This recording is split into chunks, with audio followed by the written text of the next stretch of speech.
does. At the very end of our passage, he questions God and why God sent him to Israel or to Egypt to free Israel, because it didn't go easy. Everything didn't work out immediately how he thought it would work out. And we can do that in our own lives, where we question God or doubt God, and because things in our life don't go as well as we thought it should, or as great as we thought it should go. But a lot of times, as Moses is going to learn, God is using it to grow us, as we talked in our Sunday school today, grow us in our depending upon him, so that we rely on Jesus, so that we trust him more. And that's what God is teaching Moses, is that he needs to trust in him and his own power versus Moses' power. And as we see that things are going to happen in our life as Christians, right? We're going to face suffering and hardships, but we always have to him, even when we don't know how everything's going to work out in life, right? Do you know what's going to happen on Friday? No? Why not?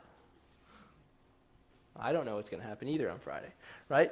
But God does. God knows what's going to happen this Friday. He knows what's going to happen on Friday 100 years from now, if there's 100 years from now. He knows what's going to happen at all times. And so we can trust him even when we don't know what all is going to happen.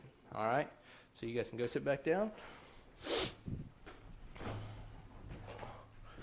All right. Good morning. If you would, open to Exodus chapter 4. And we will get started here. Just a reminder, too, in your bulletin, if you got one, you can take notes in the middle now. There's the middle is new and improved. So you can take some notes there, and feel free to utilize that if you would like. If you don't have a Bible, there should be a Bible in front of you or underneath you, depending on where you're sitting. Feel free to use that. If someone were to ask you, if I were to per se ask you, what traits identify you, what would you say? Physically, right, you could talk about maybe your hair color, your eye color, your height, your weight, your build, right? Maybe your style, right, how you dress. Maybe a unique trait about you. If you thought about your character, right, maybe you're kind or gracious, or maybe in your emotions, you're compassionate or gracious towards somebody, or empathetic towards somebody.